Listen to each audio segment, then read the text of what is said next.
Selamat datang di channel Cerita Cinta. Channelnya cerita cinta romantis. Sebelum lanjut, mohon dukungannya dengan like dan subscribe dulu. Pembalasan istri tersakiti, bagian 4. Sesampainya di puskesmas, Laras malah bertemu dengan Aiman, teman dari kakaknya, yang sedang mengantar seseorang, yang ditolongnya ketika bertemu di jalan. Loh, Laras? Ucap Aiman terkejut. Kakak Aiman? Laras menatap pria itu, dalam keadaan wajah berantakan. Kamu ngapain di sini? Siapa yang sakit? Tanya Aiman. Lah? Maaf, Bu. Keadaan Langit kritis. Langit harus segera dibawa ke rumah sakit, sebelum nyawanya tidak tertolong, sahut suster dalam keadaan panik. Karena telah melihat Laras sudah kembali. Ya Allah, Langit. Hiks. Baik, Sus. Saya akan bawa Langit ke rumah sakit. Terima kasih. Laras segera masuk ke dalam ruangan, ingin menggendong Langit yang masih tidak sadar. Tetapi dengan gentle, Aiman langsung menggendongnya. Ikut denganku, kita bawa Langit ke rumah sakit. Tegas Aiman, yang diangguki oleh Laras. Laras duduk di belakang mobil, sambil memangku kepala Langit, yang terus diusap lembut sambil menangis. Perasaan dia sudah benar-benar campur aduk, karena semua masalah datang secara bersamaan. Aiman yang tidak tega melihat kondisi Laras, hanya bisa menenangkannya, sambil memintanya untuk berpegangan. Wanita itu hanya mengangguk, menuruti permintaan dari sang pria. Mobil Aiman melaju kencang dengan kecepatan ekstra. Tak lupa klakson selalu dibunyikan, juga lampu darurat telah dinyalakan. Habis itu, Aiman berteriak dengan cara mengeluarkan kepala dari jendela, demi memberikan pertanda, kalau di dalam mobilnya ada anak yang sedang kritis. Sesampainya di rumah sakit, Aiman langsung memarkirkan mobil, dan meminta para perawat untuk mengambilkan belangkar. Setelah itu, mereka semua berlari membawa Langit ke ruangan UGD. Pintu UGD tertutup, bersamaan dengan masuknya Langit. Laras yang sudah tidak tahu harus bagaimana, langsung terjatuh di lantai dalam keadaan duduk. Dalam kondisi yang sangat memprihatinkan, ia menangis sesegukan, dengan hati yang sangat hancur. Astagfirullah, Laras. Pekik Aiman segera menolong Laras, dan membawanya untuk duduk di kursi tunggu. Tak henti-hentinya Laras menangis pilu. Ketika hati dan perasaannya, benar-benar tersayat sembilu. Bagaimana tidak, ketika sang anak sedang bertahan hidup. Sang ayah malah asyik-asyikan, bertunangan sama wanita lain. Ujian apalagi yang kau berikan padaku, ya Allah? Kenapa begitu berat ujian ini, Hiks? Menyaksikan Laras seperti itu, Aiman mengeluarkan sapu tangan dari saku celana, untuk mengusap air mata dari adik sahabatnya itu. Aiman tak berani berkata apa-apa, sebelum keadaan Laras tenang terlebih dahulu. Aiman pun mengambilkan minum dari mobil. Setelah itu, ia langsung memberikan kepada adik sahabatnya itu. Aiman begitu kasihan akan nasib malang, yang telah dihadapi Laras seorang diri. Tak sedetik pun dia melihat keberadaan suaminya, padahal di saat seperti itu, kehadiran Jeffrey sangat dibutuhkan oleh anak juga sang istri. Namun, pria tersebut memilih untuk tidak hadir, karena acaranya jauh lebih penting dari nyawa sang anak. Minumlah, tenangkan hatimu. Kita doakan saja semoga Langit bisa bertahan. Dia anak yang kuat, bukan? Jadi sebagai ibu, kamu harus lebih kuat darinya. Ingat, saat ini kamu sedang hamil. Jangan sampai kamu stres, itu akan berakibat fatal bagi janinmu. Kamu tidak mau perjuanganmu sebagai ibu sia-sia, kan? Untuk itu tenanglah, minum dulu jangan sampai kamu drop. Kasihan Langit. Laras menatap Pak Iman dengan mata yang masih basah. Kemudian menganggukkan kepala, dan perlahan meminum air putih yang diberikan Aiman. Setelah Laras kelihatan tenang, barulah Aiman memberanikan diri, menanyakan sebenarnya apa yang telah terjadi pada Langit, dan di mana ayahnya. Awalnya, Laras tak enak hati, harus menceritakan masalah yang sedang dialaminya. Namun, dia telah menganggap Aiman sebagai kakaknya sendiri. Jadi apa yang terjadi selama ini, dia ceritakan secara perlahan dan detail. Aiman langsung syok berat, dia tidak menyangka bila rumah tangga Laras dan Jeffrey sudah separah itu, sampai mengkhianati cinta mereka. Lebih parahnya, kakak dari Laras sahabat dari Aiman. Tidak mengetahui sedikit pun mengenai kondisi rumah tangga mereka. Bayu hanya mengetahui tentang adik juga ponakan, yang selalu baik-baik saja tanpa adanya masalah. Akan tetapi, siapa sangka? Selama ini, Laras telah menyembunyikan masalah sebesar itu. Aiman yang tidak terima, langsung menelepon Bayu untuk memberikan informasi penting ini. Laras berulang kali menahannya, cuma Aiman tak menghentikan langkahnya. Jika bukan Bayu, siapa lagi yang bisa menyelamatkan hidup Laras juga kedua anaknya? Assalamualaikum, Bay. Ini Aiman. Aku lagi ada di Rumah Sakit Mulyono Medika. Kamu cepat ke sini, keadaan langit kritis. Dan satu hal yang harus kamu tahu. Adikmu, Laras. Dia sedang ditimpa masalah yang cukup serius. Jadi aku harap kamu segera pergi ke sini temani Laras. Hanya kamu yang bisa menguatkan Laras saat ini. Bayu benar-benar syok campur bingung atas penjelasan yang Aiman berikan. Pantas saja beberapa hari ini, perasaan seorang kakak tidaklah enak. Dia selalu memikirkan kondisi sang adik yang tinggal jauh darinya. Ternyata benar, jika Laras dan anak-anak sedang tidak baik-baik saja. Astagfirullah, kok bisa? Memang langit sakit apa? Terus Laras ada masalah apa? Di mana Jeffrey? Apa dia tidak ada di sana? Pertanyaan yang berulang kali Bayu lontarkan terhadap Pak Iman. Membuat dia tidak tahu harus menjawab apa. Matanya melirik Laras, yang sedari tadi terus menatapnya. Kamu bicaralah dengan Laras sendiri. Aku tidak bisa menjawabnya, karena takut kesalahan. Ucap Pak Iman, segera memberikan ponselnya kepada Laras. Dengan tangan yang gemetar, air matanya kembali menetes. Laras memberanikan diri menerima telepon dari sang kakak. Kakak! Hanya mendengar suara itu, hati Bayu langsung hancur sehancur-hancurnya. Tangisan sang adik, sama saja seperti sebuah tusukan untuknya. Dek, kak kamu kenapa? Apa yang terjadi? Kakak mohon, tolong jujur sama kakak. Apa yang terjadi selama ini? Kakak tahu saat ini kamu sedang rapuh, bukan? Jadi, kakak mohon, bicaralah, dek. Air mata Bayu runtuh. Ketika kondisi adiknya tidak seperti biasanya, yang ceria penuh canda tawa. Isak tangis Laras begitu pilu, membuat hati sang kakak terasa disayat-sayat. Laras perlahan memberanikan diri untuk menceritakan semua yang telah terjadi selama 7 tahun pernikahan dengan Jeffrey. Bayu tak bisa berkata apa-apa. Tubuhnya langsung lemas dan ambruk di kursi setelah mendengar penjelasan dari sang adik, yang berhasil menghancurkan setengah dari dunianya. Aiman saja sampai berkaca-kaca, hingga tanpa disadari tangannya mengepal keras. Mendengar semua penderitaan yang dialami oleh Laras. Bagi Aiman, Laras sudah seperti adik sendiri yang harus dilindungi. Akan tetapi, dia tidak bisa berbuat apa-apa selagi Bayu dan adiknya tidak meminta tolong kepadanya. Tiba-tiba dokter keluar dari ruangan UGD. Laras langsung memberikan ponsel kepada Aiman, lalu pria itu mematikannya setelah mendengar Bayu akan menyusulnya. Dok, bagaimana keadaan anak saya? Dia baik-baik saja, kan? Langit gak apa-apa, kan, dok? Jawab, dok, tolong. Laras menggoyangkan tangan kanan sang dokter. Saking cemasnya, sampai tak bisa mengontrol rasa paniknya. Ras, sabar. Kita dengarkan dokter dulu ya, biar dokter jelasin satu-satu dulu, oke? Laras menoleh ke arah Aiman yang tersenyum kecil, berusaha untuk menenangkan. Dia sangat tahu bagaimana perasaan wanita itu saat ini. Tenang ya, Nyonya. Saat ini kondisi pasien sudah kami tangani. Dia harus melakukan perawatan intens lebih dalam lagi, karena saya menduga paru-paru pasien mengalami peradangan.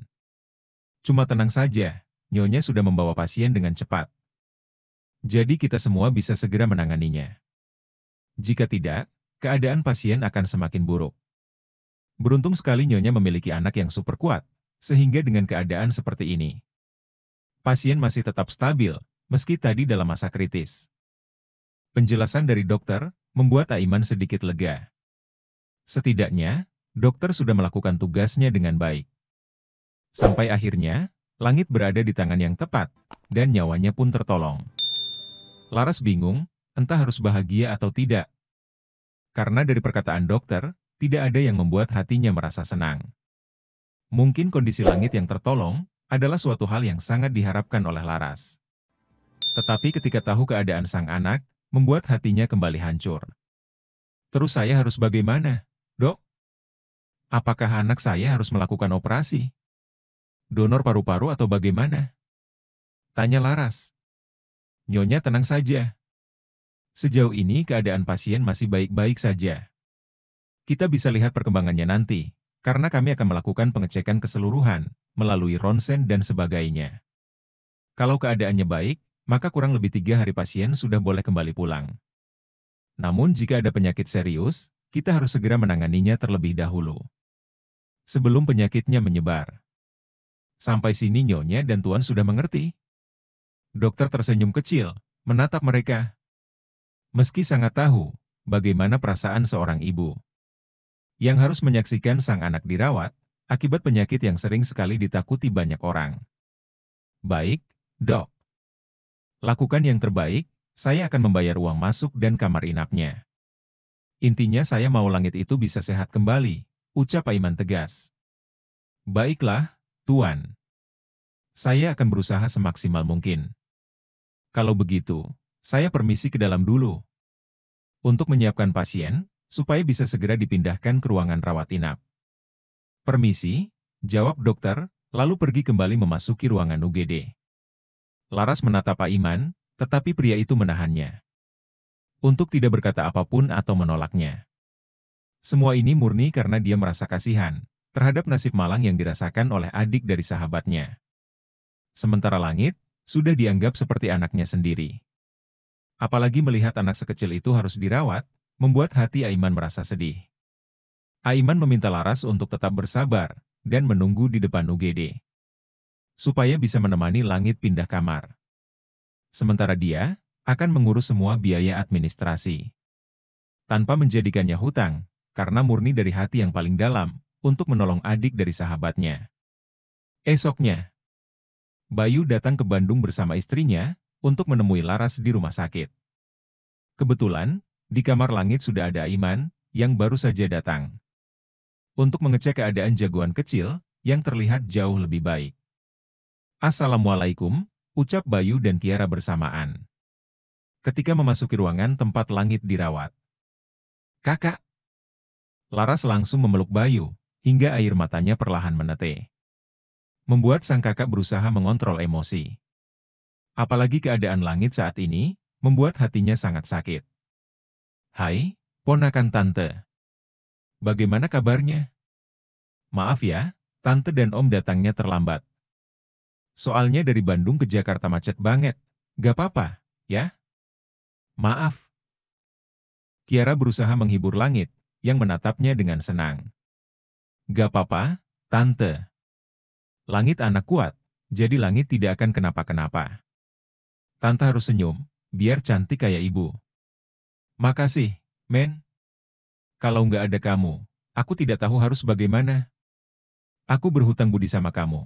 Sekali lagi maaf, suatu saat kalau kamu butuh apa-apa, langsung kabarin aku, ya? Santai aja, bye. Sesama manusia harus tolong-menolong. Lagi pula, Laras dan Langit sudah aku anggap sebagai keluargaku. Sama seperti kamu dan istrimu. Pokoknya kalian jangan khawatir, apapun yang terjadi aku akan bantu kalian. Aiman tersenyum kecil, membuat Bayu langsung paham maksud dari ucapannya. Kemudian dia segera memeluk Langit, dan berusaha memberikan semangat untuknya. Bayu menitipkan Langit kepada Kiara juga Aiman. Sementara dia, ada urusan bersama Laras. Karena harus segera menyelesaikan semua itu dengan tuntas, tanpa harus menunda waktu. Kiara hanya menuruti perintah dari sang suami. Lantaran Langit sangat butuh keberadaannya, sebagai pengganti Laras yang akan pergi. Beruntung sekali Langit tidak rewel atau manja. Dia memperbolehkan ibunya pergi, bersama sang Ua demi mengurus pengobatannya. Padahal bukan itu yang maksud mereka. Mereka pergi kembali ke rumah peninggalan orang tua, demi mengambil berkas yang harus diurus, sebagai pengajuan surat perceraian. Laras memang sudah siap dan mantap untuk berpisah. Maka dari itu, Bayu selaku kakak sekaligus orang tua harus bertindak tegas, supaya kebahagiaan adik juga keponakannya bisa kembali utuh, walaupun tanpa Jeffrey. Sesampainya di rumah, Laras dan Bayu malah mendapati Jeffrey, yang sedang asyik memadu nikmat. Dalam keadaan wajah sumringah dan penuh kenikmatan. Aarg. Sayang, suara itu terdengar menjijikan di telinga Bayu, yang melihat permainan panas itu. Sungguh memalukan. Satu kalimat itu keluar dari mulut Bayu, lantaran tidak terima. Adik satu-satunya diperlakukan, layaknya sampah yang tidak ada harga diri. Mas Jeffrey. Mulut Laras bergetar, ketika kedua mata Laras menyaksikan sebuah kemesraan mereka berdua di dalam kamarnya. Jeffrey dan Dania merasa terkejut. Mereka tidak menyangka, Bayu bisa datang ke sini. Dan menangkap basah, perlakuan tidak senonoh dari adik iparnya. Kak Bayu, Laras. Kak kalian. Bub. Arg. Jeffrey terjatuh di dekat ranjang, dalam keadaan tidak mengenakan pakaian. Satu tonjokan yang sangat keras dari Bayu, berhasil melukai sudut bibir pria itu. Astaga, Jeffrey. Pekik Diana, segera menolongnya untuk berdiri. Sambil membalutkan selimut di tubuhnya, demi menutupi tubuh yang polos tanpa sehelai pun. Berani-beraninya, kamu melakukan perzinahan di rumah keluargaku, hah? Dasar tidak tahu malu kalian. Di saat anak istrimu sedang berjuang, di sini enak-enakan kalian bercocok tanam. Menjijikan. Pantas saja kamu memilih wanita itu daripada adikku, ternyata kelakuan kalian sama. Sama-sama murahan, tidak punya harga diri, juga hilangnya akal sehat. Kalian manusia paling luknut di muka bumi ini. Dasar bedebah. Pukulan itu terus dilakukan oleh Bayu dengan membabi buta. Dia tidak terima, rumah peninggalan orang tuanya harus dikotori oleh kedua manusia bermoral hewan seperti mereka. Laras hanya terdiam mematung, karena tidak tahu harus berbuat apa. Hati dia begitu hancur, ketika menyaksikan suami tercinta melakukan hal yang seharusnya hanya dilakukan bersamanya. Pantas saja Jeffrey selalu saja menolak, ketika Laras meminta diri untuk digenjot. Jadi itu ternyata, jawaban yang selama ini yang dia cari. Cukup, cukup! Teriak Dania, ketika Jeffrey sudah tergeletak di lantai dekat ranjang. Dalam keadaan wajah sudah penuh luka. Apalagi perutnya terasa sangat menyakitkan, sambil berusaha menutupi aset berharganya. Dania berdiri di depan Bayu. Matanya membulat sambil menahan dia, untuk tidak lagi menyakiti calon suaminya. Kenapa menatapku seperti itu, hah? Sampai kapanpun, aku belum puas kalau dia belum mati di tanganku. Jangan kalian pikir, aku tidak berani sama kalian ya. Selama ini, aku diam bukan berarti aku tidak tahu apa-apa. Sebenarnya hatiku sudah tahu, kalau ada yang tidak beres dengan kalian. Sayangnya adikku masih melindungimu, dan tidak menceritakan apapun. Namun sekarang tidak lagi, batas kesabaranku sudah habis. Bayu berteriak di hadapan Dania juga Jeffrey. Tanpa rasa takut menghadapi orang jahat yang licik, karena sudah berhasil membuat adiknya hancur. Hei, orang kampung. Harusnya, kamu tanyakan sama adikmu sendiri, kenapa Jeffrey bisa seperti itu. Seandainya Laras berpenampilan sepertiku, tidak udik, juga kampungan. Mungkin Jeffrey tidak akan berpaling. Dan satu lagi, Laras bukanlah wanita yang cocok bersanding dengan Jeffrey. Karena dia bukanlah wanita baik. Lihat penampilannya. Laras bukan terlihat seperti istri, melainkan pembantu Jeffrey. Suami mana yang gak muak, melihat istri jeleknya tidak bisa merawat diri. Dia hanya tahu bagaimana caranya menghabiskan uang suami, demi bersenang-senang bersama pria lain. Plak. Dania. Bersambung.